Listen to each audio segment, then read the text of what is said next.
이 일 후에 요단 서쪽 산지와 평지와 레바논 앞 대해 연안에 있는 헷 사람과 아모리 사람과 가나안 사람과 브리스 사람과 히위 사람과 여부스 사람의 모든 왕들이 이 일을 듣고 모여서 일심으로 여호수아와 이스라엘에 맞서서 싸우려 하더라. 기브온 주민들이 여호수아가 여리고와 하이에 행한 일을 듣고 꾀를 내어 사신의 모양을 꾸미되 헤어진 전대와 헤어지고 찢어져서 기운 가죽 포도주 부대를 나귀에 싣고 그 발에는 낡아서 기운 신을 신고 낡은 옷을 입고 다 마르고 곰팡이가 난 떡을 준비하고 그들이 길갈 진영으로 가서 여호수아에게 이르러 그와 이스라엘 사람들에게 이르되 우리는 먼 나라에서 왔나이다. 이제 우리와 조약을 맺읍시다. 이스라엘 사람들이 히위 사람에게 이르되 너희가 우리 가운데 거주하는 듯하니 우리가 어떻게 너희와 조약을 맺을 수 있으랴? 그들이 여호수아에게 이르되 우리는 당신의 종들이니이다. 여호수아가 그들에게 묻되 너희는 누구며 어디서 왔느냐? 종들은 당신의 하나님 여호와의 이름으로 말미암아 심히 먼 나라에서 왔사오니 이는 우리가 그의 소문과 그가 애굽에서 행하신 모든 일을 들으며 또 그가 요단 동쪽에 있는 아모리 사람의 두 왕들 곧 헤스본 왕 시혼과 아스타롯에 있는 바산 왕 옥에게 행하신 모든 일을 들었음이니이다. 그러므로 우리 장로들과 우리나라의 모든 주민이 우리에게 말하여 이르되 너희는 여행할 양식을 손에 가지고 가서 그들을 만나서 그들에게 이르기를 우리는 당신들의 종들이니 이제 우리와 조약을 맺읍시다 하라 하였나이다. 우리의 이 떡은 우리가 당신들에게로 오려고 떠나던 날에 우리들의 집에서 아직도 뜨거운 것을 양식으로 가지고 왔으나 보소서 이제 말랐고 곰팡이가 났으며 또 우리가 포도주를 담은 이 가죽 부대도 새 것이었으나 찢어지게 되었으며 우리의 이 옷과 신도 여행이 매우 길었으므로 낡아졌나이다. 한지라 무리가 그들의 양식을 취하고는 어떻게 할지를 여호와께 묻지 아니하고 여호수아가 곧 그들과 화친하여 그들을 살리리라는 조약을 맺고 회중 족장들이 그들에게 맹세하였더라. 그들과 조약을 맺은 후 사흘이 지나서야 그들이 이웃에서 자기들 중에 거주하는 자들이라 함을 들으니라. 이스라엘 자손이 행군하여 셋째 날에 그들의 여러 성읍들에 이르렀으니 그들의 성읍들은 기브온과 그비라와 부에롯과 기럇 여아림이라. 그러나 회중 족장들이 이스라엘의 하나님 여호와로 그들에게 맹세했기 때문에 이스라엘 자손이 그들을 치지 못한지라. 그러므로 회중이 다 족장들을 원망하니 모든 족장이 온 회중에게 이르되 우리가 이스라엘 하나님 여호와로 그들에게 맹세하였은즉 이제 그들을 건드리지 못하리라. 우리가 그들에게 맹세한 맹약으로 말미암아 진노가 우리에게 임할까 하노니 이렇게 행하여 그들을 살리리라 하고 무리에게 이르되 그들을 살리라 하니 족장들이 그들에게 이른대로 그들이 온 회중을 위하여 나무를 베며 물을 깃는 자가 되었더라.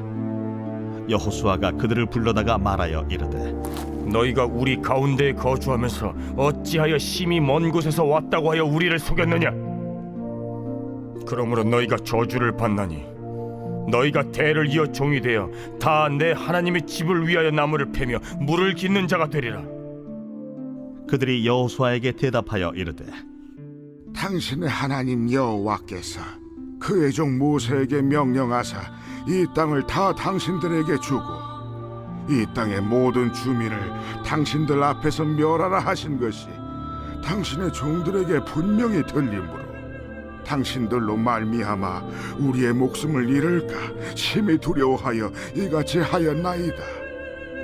보소서, 이제 우리가 당신의 손에 있으니 당신의 의향에 좋고 옳은 대로 우리에게 행하소서. 여호수아가 곧 그대로 그들에게 행하여 그들을 이스라엘 자손의 손에서 건져서 죽이지 못하게 하니라. 그날에 여호수아가 그들을 여호와께서 택하신 곳에서 회중을 위하며 여호와의 제단을 위하여 나무를 패며 물을 깃는 자들로 삼았더니 오늘까지 이르니라.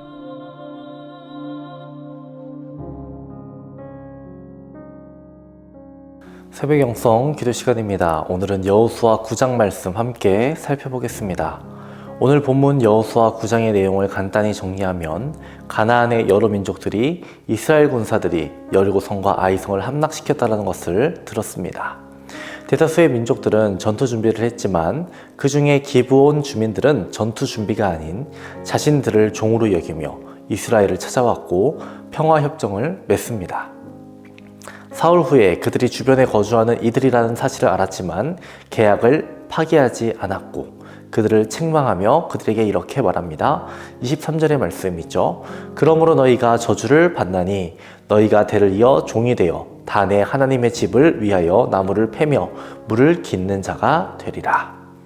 오늘의 본문을 보면서 몇 가지를 나누려고 합니다.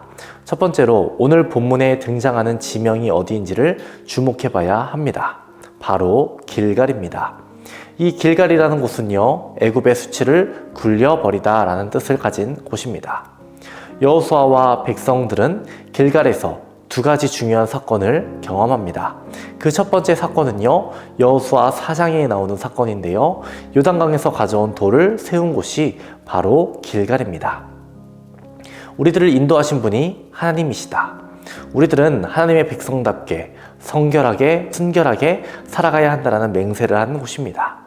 가나안 땅 정복에 앞서서 다짐을 하는 겁니다. 길갈에서 비둘기처럼 순결하게 살아가겠습니다라고 결단하는 것이죠. 그렇다면 오늘 본문에서 보게 되는 길갈에서의 두 번째 사건은 무엇을 의미할까요? 비둘기처럼 순결하게뿐 아니라 뱀처럼 지혜롭게 살아가야 한다는 것을 알려줍니다.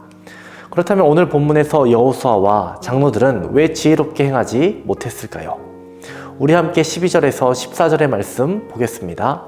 우리의 이 떡은 우리가 당신에게로 오려고 떠나던 날에 우리들의 집에서 아직도 뜨거운 것을 양식으로 가지고 왔으나 보소서 이제 말랐고 곰팡이가 났으며 또 우리가 포도주를 담은 이 가죽 부대도 새 것이었으나 찢어지게 되었으며 우리의 이 옷과 신도 여행이 매우 길었으므로 낡아졌나이다 한지라.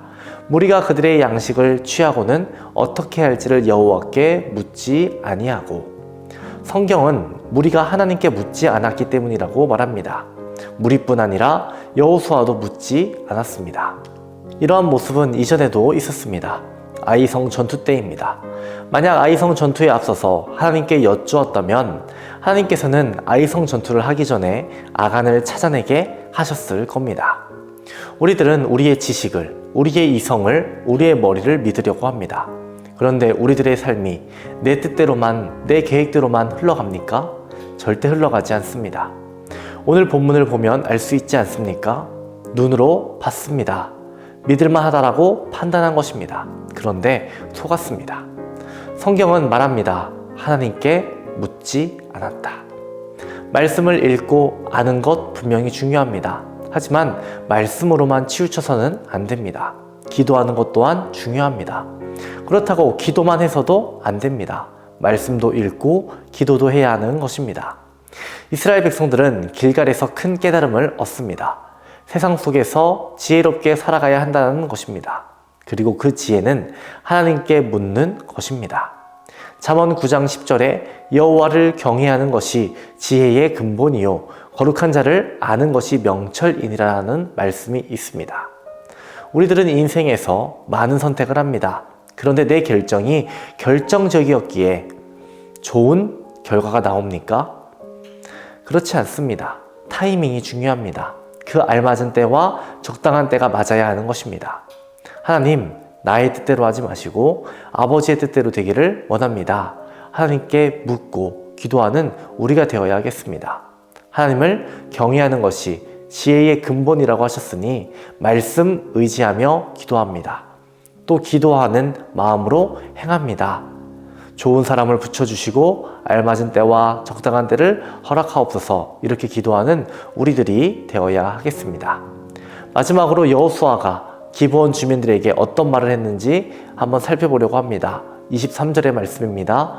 그러므로 너희가 저주를 받나니 너희가 대를 이어 종이 되어 다 내 하나님의 집을 위하여 나무를 패며 물을 깃는 자가 되리라 하니. 여호수아는 너희가 저주를 받나니 라고 말합니다. 그런데 저는 아무리 봐도 이 말씀은 저주의 말씀이 아닌 축복의 말씀이라고 생각합니다. 하나님의 집을 위하여 나무를 패며 물을 깃는 자가 되는 것입니다. 기브온 주민들은요, 이스라엘 백성들을 속였습니다. 누군가는 그들을 죽이자라고 했을 수도 있습니다. 우리의 이 계약은 무효다라고 말했을 것입니다. 그들의 자리는 죽음의 자리입니다. 그런데 지금 그들의 자리가 어디입니까? 하나님의 집을 위하여 봉사하는 자리입니다. 누군가 보기에는 하찮은 일이라 생각할지 모르지만 여호와의 집, 여호와의 제단을 위한 일을 하게 된 것입니다. 기브온 주민들로 하여금 하나님을 알아가게 하는 것입니다. 하나님께 스며들게 하는 것입니다. 그들로 하여금 하나님을 경외하게 하는 것입니다. 그들의 첫 선택은 속임수였고 마치 야곱과 같았습니다. 하지만 이들에게 주어진 것은 또 다른 기회였습니다. 하나님을 알아갈 수 있는 기회, 지혜로 향하는 길이 제시되었습니다. 여호수아 9장 오늘 본문에서 길갈에 어떤 의미가 있는지 생각해 봤습니다. 비둘기처럼 순결하게, 뱀처럼 지혜롭게 살아가는, 작은 일, 큰 일, 매사에 하나님께 기도하는 저와 여러분 되시기를 주님의 이름으로 축원합니다. 오늘의 공동기도 제목은 물질의 회복을 위한 기도입니다. 성도들의 생업과 사업을 지켜주시고 물질로 어려움 당하지 않도록 기도해 주시기 바랍니다. 선교하는 복된 가정이 되기를 기도해 주시기 바랍니다. 기도하겠습니다. 우리들의 삶이 거룩한 산 제물이 되고 하나님의 기쁨이 되기 원합니다. 하나님의 말씀을 읽고 기도하며 예배 드릴 때마다 주님을 만나고 은혜를 경험케 하여 주옵소서. 세상 속에서 순결하게 그리고 지혜롭게 살아가는 우리들 되게 하옵소서. 세상에 물들지 않게 하시고 빛과 소금의 사명을 감당하는 그리스도인 되게 하옵소서. 성령님, 담임 목사님의 사역 가운데 늘 함께하여 주옵소서. 말씀을 준비하실 때마다 말씀의 영을, 계시의 영을 더하여 주시고 성령의 역사를 칠갑절 더하여 주옵소서. 오늘은 물질의 회복을 위해 기도합니다. 성도들의 생업과 사업장 가운데 하나님 함께하여 주옵소서. 물질에 어려움 당하지 않도록 하시며 좋은 열매 맺게 하옵소서. 물질로 다른 이들을 도울 수 있는 마음 주시고 주님의 선교에 동참하는 복된 가정들 되게 하옵소서. 태문을 위해 기도한 성도 있습니다. 자녀를 허락하여 주옵소서. 암과 싸우고 있는 박재송 권사님, 유은영 권사님, 이영숙 권사님, 오유미 집사님, 박서연 청년, 유경민 청년에게 치유의 강선을 비춰 주옵소서. 연로하신 장로님과 권사님들에게 위로와 용기를 더해 주옵소서.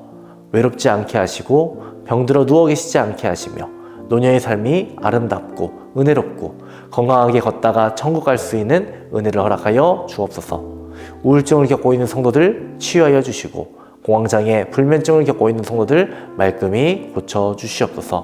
2024년 당신을 위해 기도하겠습니다라는 표를 주셨사오니 한 영혼을 위해서 기도하는 우리 모두가 될 수 있도록 도와주시옵소서. 새벽마다 주님께 드리는 우리의 기도 제목에 귀한 열매들 맺어지게 하여 주옵소서. 예수님의 이름으로 기도합니다.